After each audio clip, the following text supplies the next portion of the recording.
Personalizing student engagement is only possible when enrollment management and MARCOM are aligned. At Abraham Baldwin Agricultural College, Ryan Hogan's team uses Element 451 to improve student outcomes. They love the AI functions where if they're coming up with an email campaign, they can ask it to help develop something and then they go in and edit that. They also really enjoy the use of the landing pages for the campaigns that we build. So not only do we design emails and things, but we can also have landing pages that can give information to our students. And so it really brings the team together. So our enrollment staff is helping identify what the issue is, and then the marketing and communication staff can collaborate with them in Element to provide the solution for the problem we're trying to solve. Aligned teams create better experiences for students. Visit element451.com to learn how an AI-first student engagement platform fuels a smarter, more connected campus experience.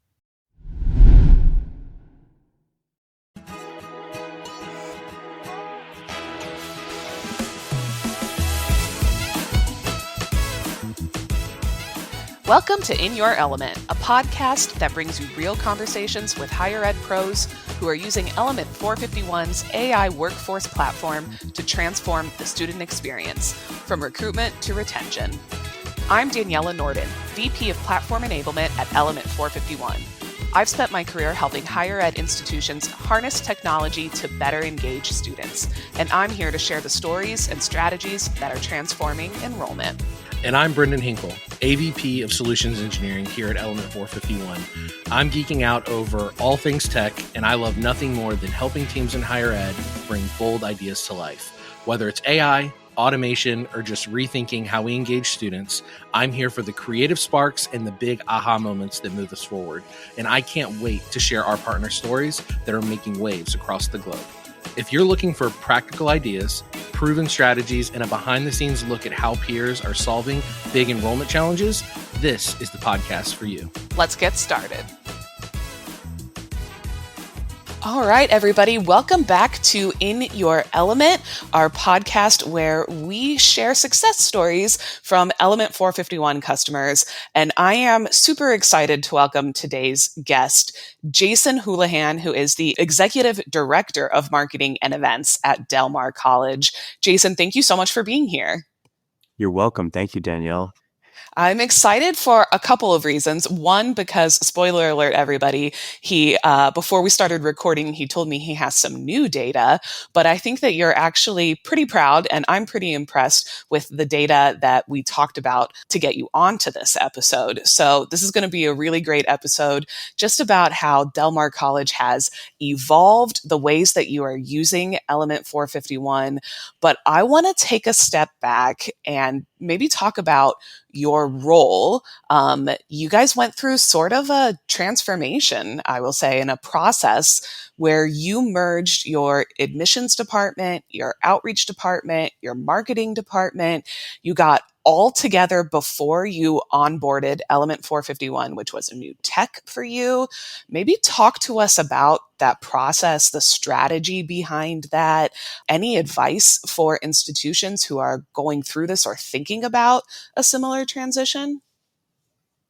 Yeah, absolutely. I think process mapping was the most transformational thing that we as a college did. And I remember when my boss started talking to us about like, hey, we're going to do this big process mapping exercise with collegiates. I was a little bit apprehensive because you're in a room of like 40 different people who are your colleagues, and you're working through all the different steps of like, how does a student find out about Del Mar? How do they apply? Well, what happens when they apply? Who's calling them? You went through every meticulous step. And I think that process exposed some things, but in a good way. It was a little bit painful to be in a room and talk about that stuff because you start realizing how what we were doing may have been hurting students. Like we were making it incredibly difficult for them to get in the classroom and follow their dreams, whether that's to be a nurse, whatever. We were making it difficult on them.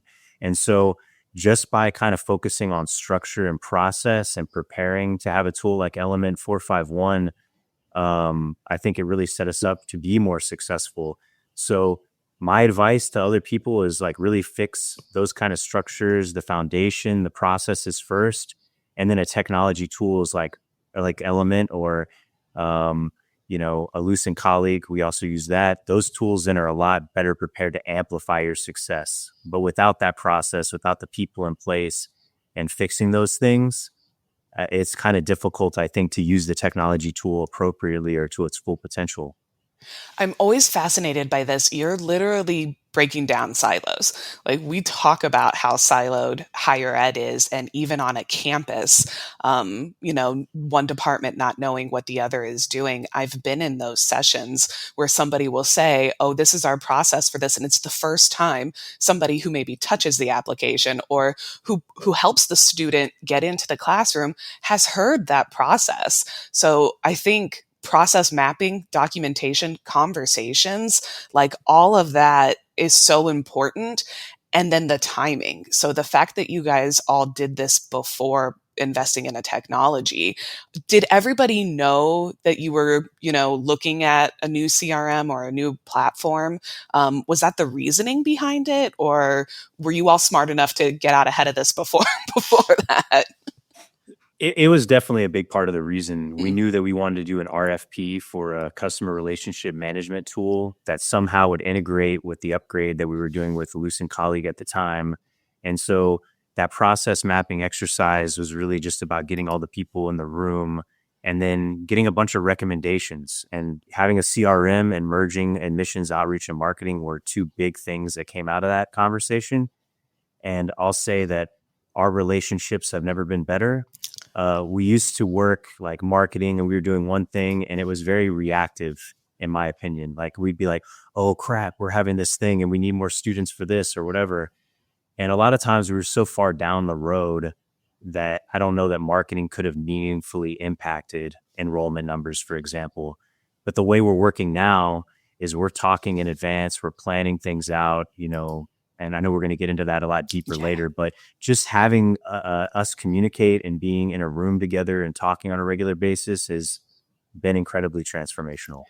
You are giving me flashbacks to when I was on campus. One of the big initiatives I think every marketing team has is that shift from reactive to proactive. How do we get out of like that service-based request? Oh, marketing, we need the days of the one-page flyer, or we need that email, to go out. And how can marketing steer the ship to be more proactive? You've talked about a couple of ways that y'all have done this. Texas is a special place. There's the freedom to dream tuition waiver. There's a new Senate bill or House bill that changed the way y'all like your enrollment outcomes and the way that you receive funding. Maybe talk about those two specifically and how you were able to be more proactive. Yeah, absolutely. I'll use a Texas little thing here. Like we weren't the first calf to the trough, on the tuition waiver thing.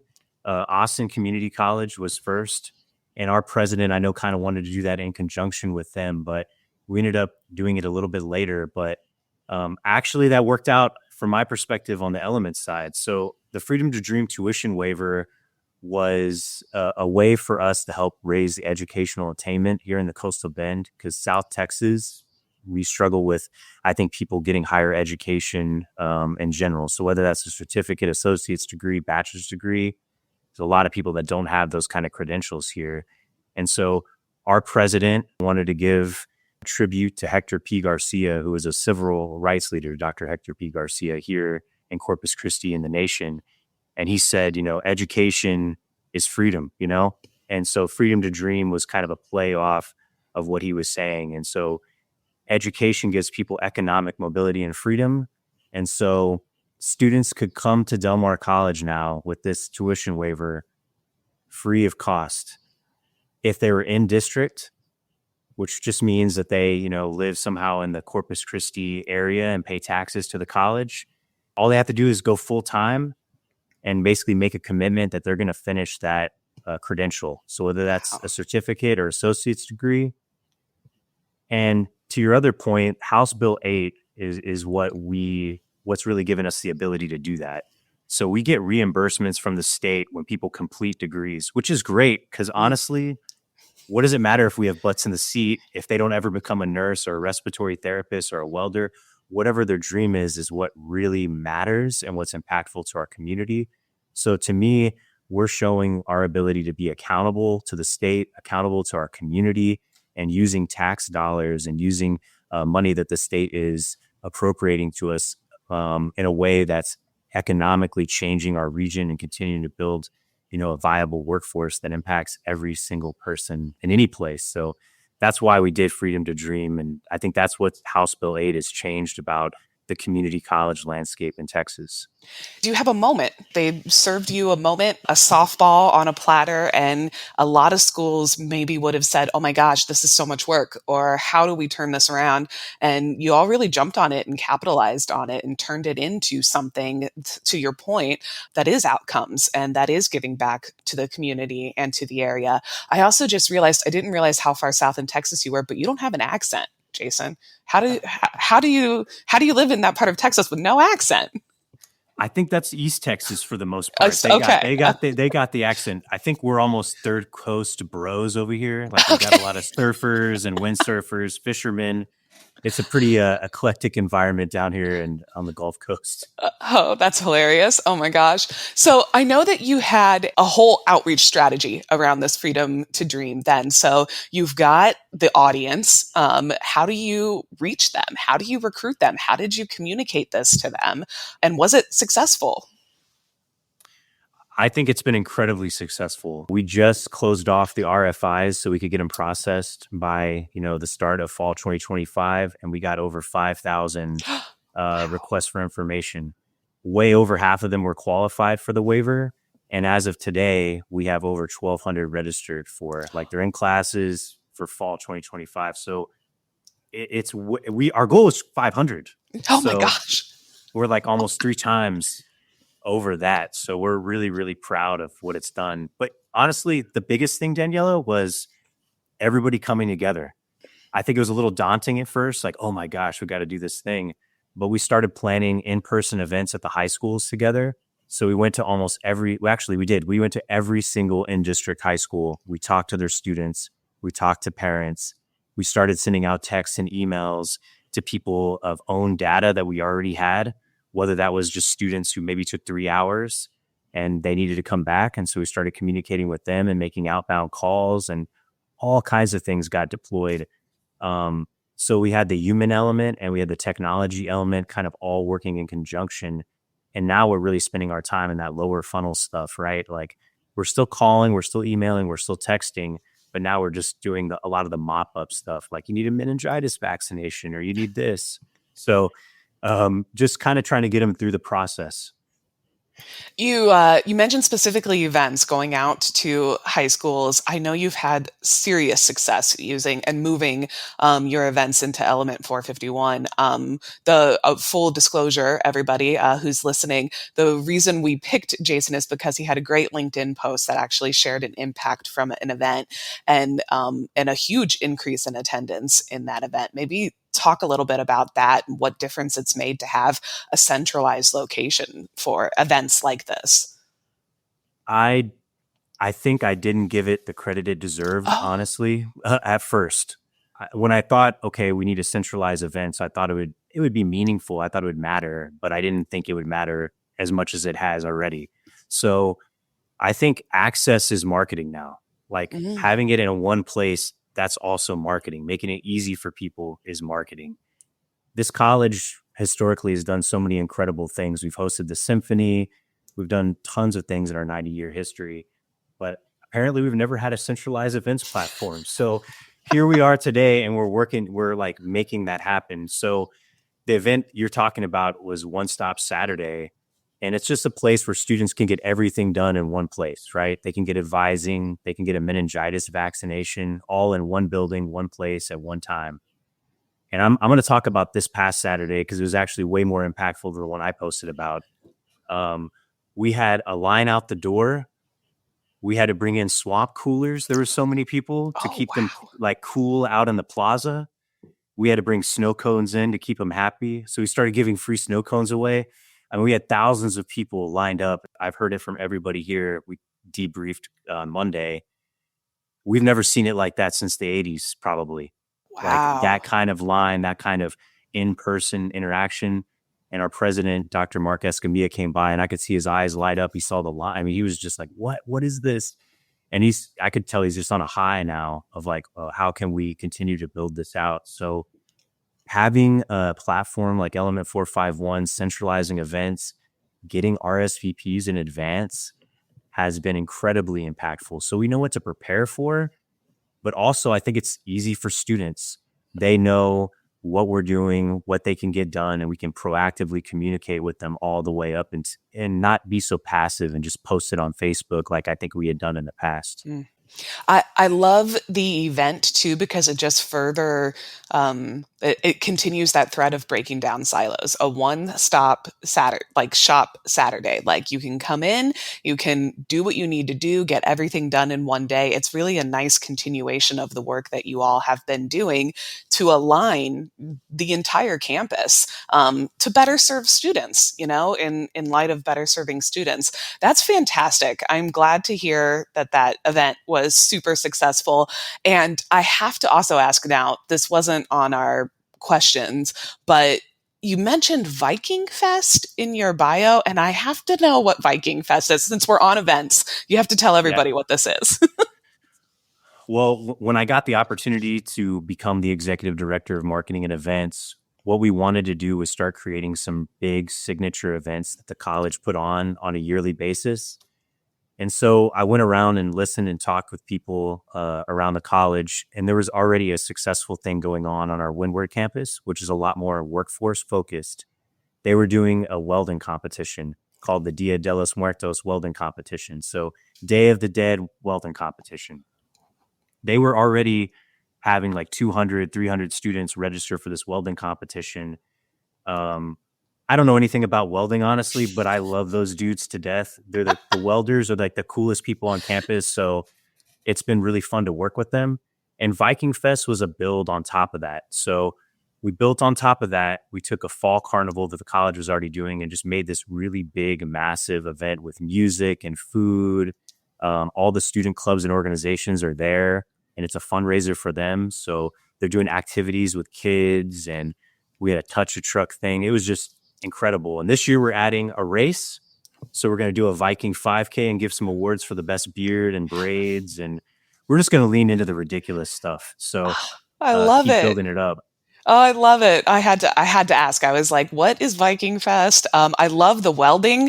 I love that you were able to amplify it. It sounds like y'all are doing some really good work and just building a campus culture, because that's a big piece of it too.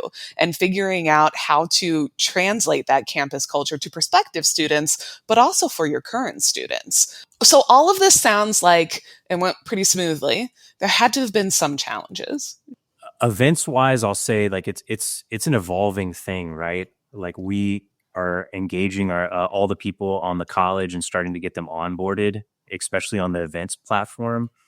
And what I'm finding to be successful in like overcoming that challenge is looking at people, listening to what they're doing, and then trying to find ways that the platform can help solve a problem instead of forcing them to use something.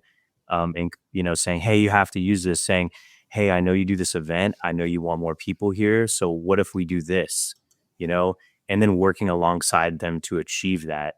And events being successful, like One Stop Saturday, goes a long way, I think, to proving ROI and why it's so impactful. But I'm not going to say that it's a one-day thing, because for us, it's probably going to take a couple of years, I think, to get everybody onto the events platform and to not post on all kinds of different siloed out events pages. I think we're starting to get there, and maybe we'll get there faster than a few years, but my hope is that in a couple of years we won't be there. The other stuff, I think, is just trying to be a lot more strategic about how we're communicating to students through Element 451. I mean, I love that we have a lot more visibility into like what we're sending out. We know, and we have more ownership over the communications over here.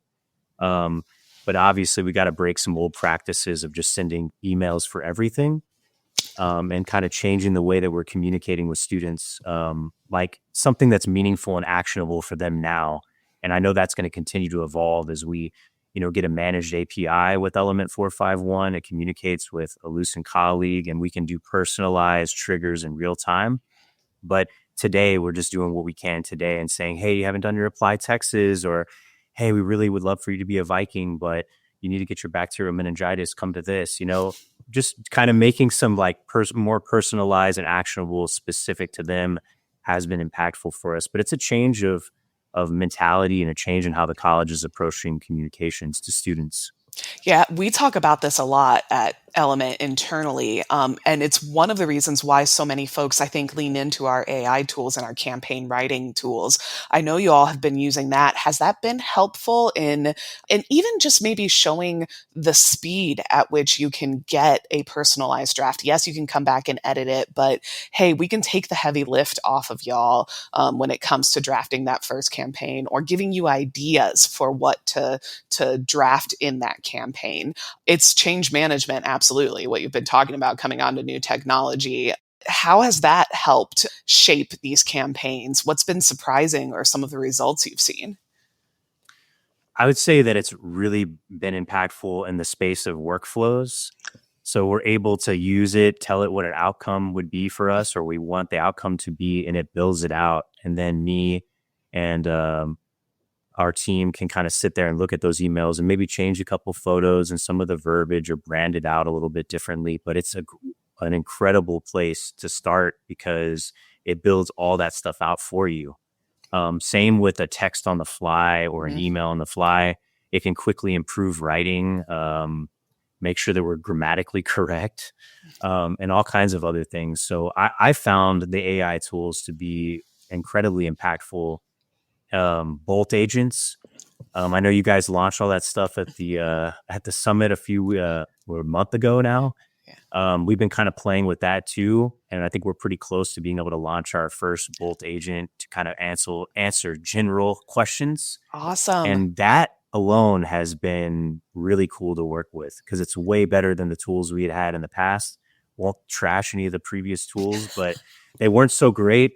And it involved Excel spreadsheets and like constant updates and all kinds of things. So just having a tool and a knowledge base that's able to answer and be responsive in a way that like seems like a two-way conversation, it's been really, really helpful to our team. And I can't wait to launch it and how helpful it's going to be just to general inquiries. Oh, that's fantastic.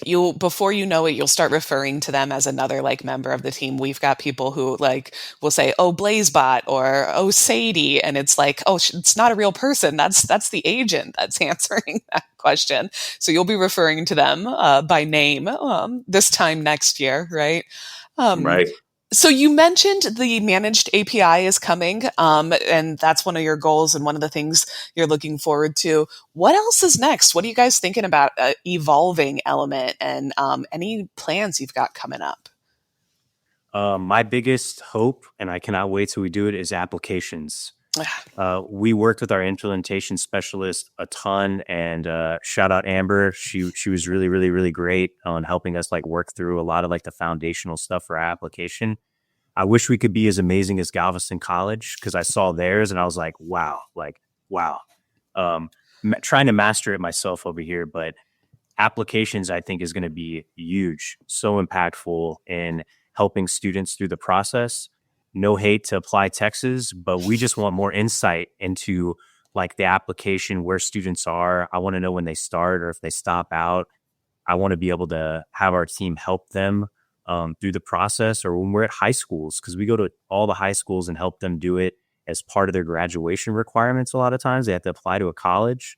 So this is going to make it easier for us, or even dual enrollment, which is becoming a bigger and bigger piece of community colleges and colleges all over the nation. How are we communicating with their parents, right? And this tool gives us that ability. And then the checklist items. Don't even get me started about all that too, because we're chasing them down for that now. But now I'll know, okay, they haven't done this, this, and this. And again, it's all about visibility.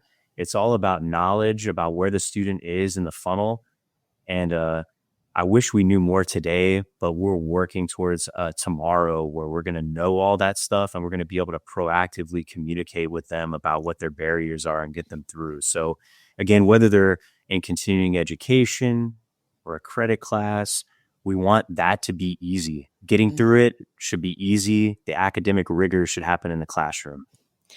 I love this. This is the full life cycle. You're starting with something like the freedom to dream, getting them in for an event, like getting all of their requirements, having the application, being able to see that full life cycle of the student and how you can support them, and just that journey. That's really going to be exciting for y'all.